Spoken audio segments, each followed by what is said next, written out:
Historias de Mercedes, Claudia Flores. Sí, hoy voy a hablar un poquito sobre los negros, porque están como ausentes de la historiografía, o sea, de la historia, están borrados muchas veces, como si no hubieran existido, no hubiesen estado entre nosotros, no hubiera negritud en nuestras... Acá hay gente evidentemente que tenemos negritud. Sí, claro. Hay otros que no tanto, pero nosotros tenemos evidentemente algo de negritud, por lo menos físicamente. Y voy a hablar de ellos y voy a hablar de algunos negros que estuvieron acá y cuestiones que les fueron pasando. Estoy en 1820 y pico. Igual como profesor de historia, usted sabrá que en Uruguay, por ejemplo, sí hay muchísimo. El negro Mariño, por ejemplo. Paró un poquito. Parece... Hay que buscar igual, porque acá tuvimos algunas cuestiones, como la fiebre amarilla, algunas cuestiones que hicieron que se mueran muchos negros, entonces en cuanto a lo demográfico puede que seamos menos, pero además porque en el caso de Uruguay tiene que ver con el escape de los esclavos de Brasil y llegaban hasta Uruguay y quedaban ahí. En Giles hay un cementerio puro exclusivamente de Claro, también en Chascomús hay un cementerio de negros bastante importante. Y en algunos lugares de la ciudad de Buenos Aires, sobre todo, ¿no? Sí, claro. Pero bueno, voy a hablar de los que estaban en Mercedes, ¿sí? Para que veamos que sí había negros. Yo traje fuentes directamente, me vine con las copias del archivo. Cuando hablamos de negro, o sea, más allá del color de su piel, sí. ¿Africanos o uruguayos?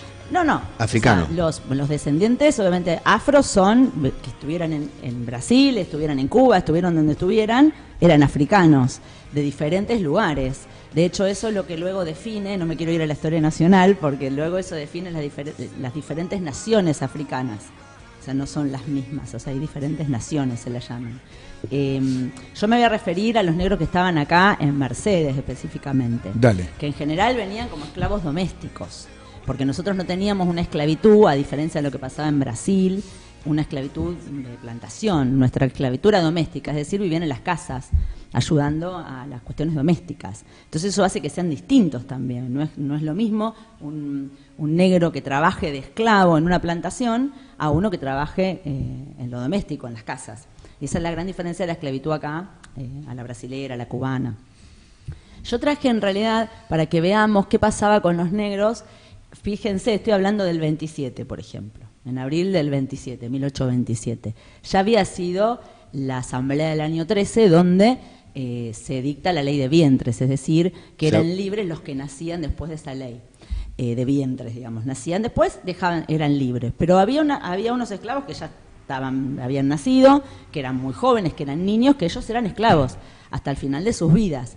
Y había unos que eran los llamados libertos, que habían obtenido ciertas libertades, pero todavía eran esclavos. Y en esto quiero hacer un paréntesis, que es, nosotros si bien había habido abolición de esclavitud, y estamos en ese proceso en algunos lugares de América, eso no quiere decir que se dejara de pensar en la situación del negro como inferior, porque de hecho el derecho de propiedad todavía funcionaba en relación a esos negros. O sea, se le pagó indemnización en todas las aboliciones de la esclavitud en Latinoamérica.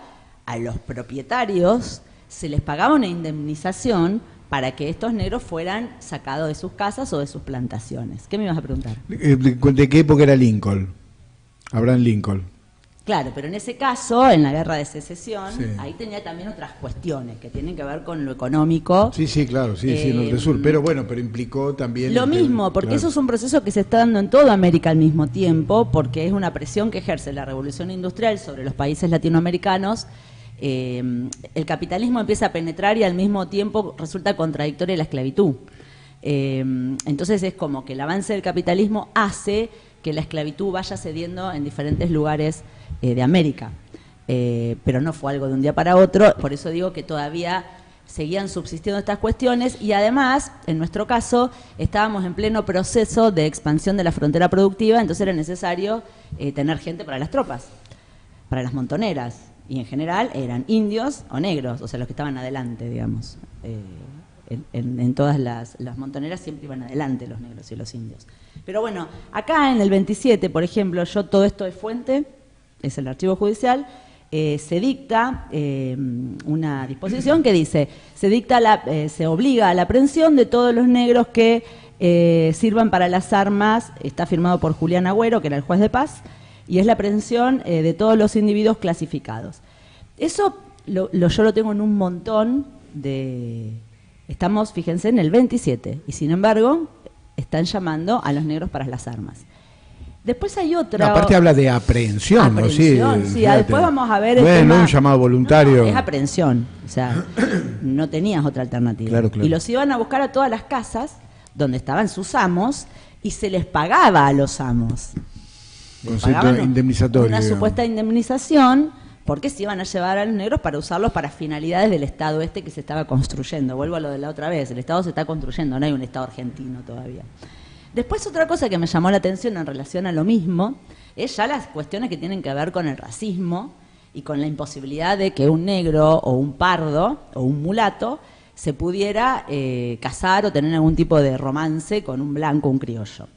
Con lo cual era bastante arbitrario también, porque los criollos que había acá no eran puros. Nadie es puro, de hecho los españoles tampoco son puros, nadie es puro. Pero bueno, había esa idea de pureza porque estaba el positivismo científico en ese momento, y bueno, tanto la medicina como la biología afirmaban que había inferioridad genética de los negros y los indios. O sea, no era una cuestión de maldad, sino una cuestión de también atarse a lo que pensaba la ciencia en ese momento.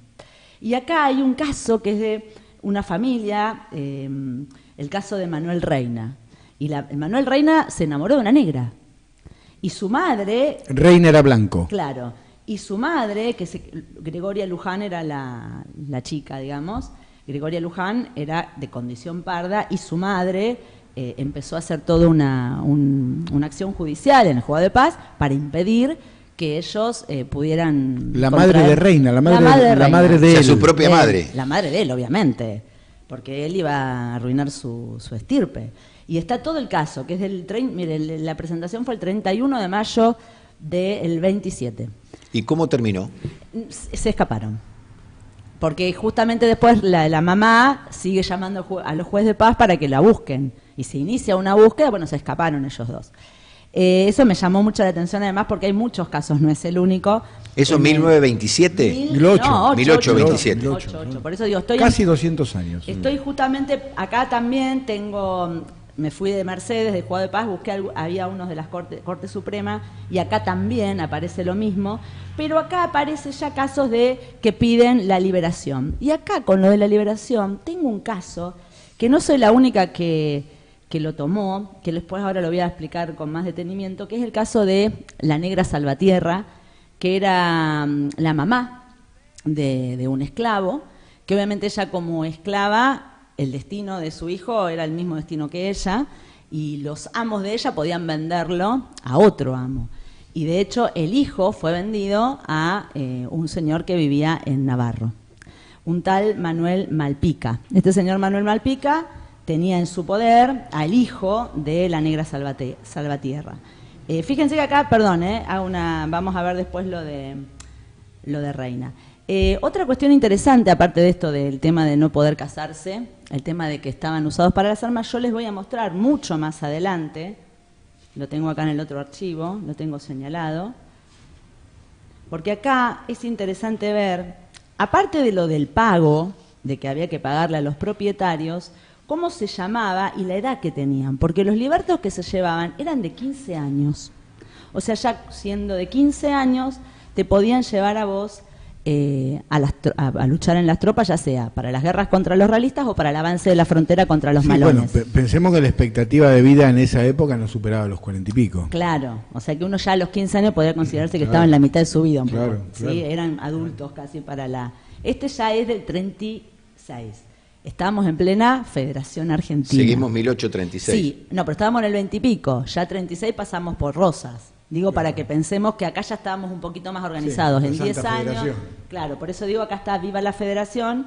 Y acá el Ministerio de Gobierno le manda al juez de paz de la Guardia de Luján y habla sobre un decreto de 1831, que fueron del 19 y 26 de febrero de 1831, donde se había llamado a estos libertos para que cumplan su misión en las tropas. Y acá dice, fíjense lo que dice, todos los libertos que se hubieran presentado en el enunciado día 13 de abril, el día de tu cumpleaños de 1835... Sí, pero yo no había nacido. No, pero bueno, es tu día de nacimiento. Sí. Bueno, serán devueltos a sus respectivos patrones, entregándose la suma de, bueno, hay una cifra acá que no se lee muy bien, por Tesorería General de los Fondos Eventuales. O sea, había una tesorería. Hay cosas que no se entienden porque el archivo no se lee nada casi. Todo esto yo lo tuve que como traducir.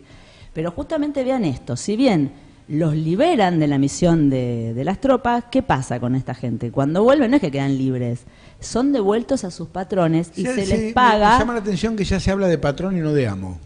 Sí. Hay como un cambio. pasito pequeño, bueno, pero bueno. Muy bien que lo dijiste esto, porque justamente a esto iba yo con el caso de Salvatierra. Porque, primero otra cuestión, la negra Salvatierra, que era una esclava, desde Mercedes, viviendo en Mercedes, se fue hasta la justicia de Capital. Porque acá había juzgado de paz, no era letrada la justicia. Entonces, y acá no le estarían dando bola a sus reclamos de que le devuelvan a su hijo que estaba en poder de Manuel Valpica en Navarro. No le daban bola, entonces ella decide, piensa en la situación, una esclava, mujer, que se anima a ir a Buenos Aires a hacer el reclamo, y está acá la copia de ese reclamo judicial que hace la negra Salvatierra. Y ella recupera a su hijo esclavo, y ahí es la primera vez, y que por eso yo lo saqué del archivo, es la primera vez que un juez habla de el hijo de la negra Salvatierra como un sujeto de derecho. Y eso para esa época, hablando del 30, es un montón. Claro. Es un montón. Por eso decía lo de Lincoln, porque la abolición de la esclavitud es un montón. Esto es adelantarse en el tiempo. Por eso yo esto lo vi, y Federico Belsunce, que él escribió un libro sobre esta época, él está escribiendo sobre cuestiones penales, él tiene una muy buena investigación sobre cuestiones penales en Mercedes. El caso está en ese libro también. Yo por mi lado lo saqué del archivo y él por su lado también, porque es un caso realmente interesantísimo para pensar un montón de cuestiones de nuestro pasado en relación al presente. Primero, que en esa época ya se pudiera hablar de sujetos de derecho, que una mujer de condición negra además haya hecho ese reclamo y haya triunfado y haya... O sea, que haya tenido respuesta. Que haya tenido respuestas en una época donde tanto los negros como las mujeres eran excluidos de la sociedad, es un montón. Y por eso me pareció interesante traer este caso judicial, y aparte para que podamos ver que nosotros en nuestro pasado en Mercedes tenemos negros. Qué avanzados estuvimos. Sí, sí. ¿Habrá descendientes, varias generaciones de Manuel Reina, de Salvatierra? Digo, habría que buscar. Claro. Yo acá tengo muchos, hay unos Gorositos también, que para otro día los voy a traer una historia muy interesante también. Gorositos hay de apellido. Claro, y hay un caso de Gorositos, que no me voy a poner en ese tema hoy porque es muy largo, pero yo traigo muchas cosas del archivo cuando hice mi investigación para la licenciatura. Y cuando estaba en el archivo encontraba otras cosas que no eran de mi tema, por ejemplo. Pero te atrae. Y los copié. Pero bueno, espero que les haya interesado. Pero por supuesto. Lo que más me gustó es el avance que tuvimos en ese momento para tratar a personas, a sujetos de derecho, claro, que eran seres humanos, que en otros lugares, hasta hace muy poco tiempo atrás, civilizaciones como Estados Unidos, que los maltratan o los discriminan terriblemente por tener otro color de piel. Sí, lo que pasa es que hay que distinguir los marcos jurídicos de las respuestas individuales de las personas. Exacto.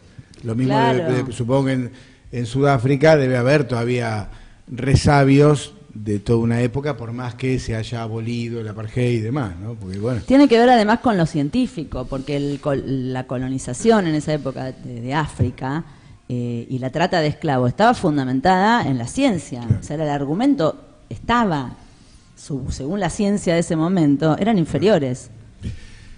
Claudia Flores y su momento de brillo en la mañana de Acá Estamos con historias de Mercedes. Mercedes.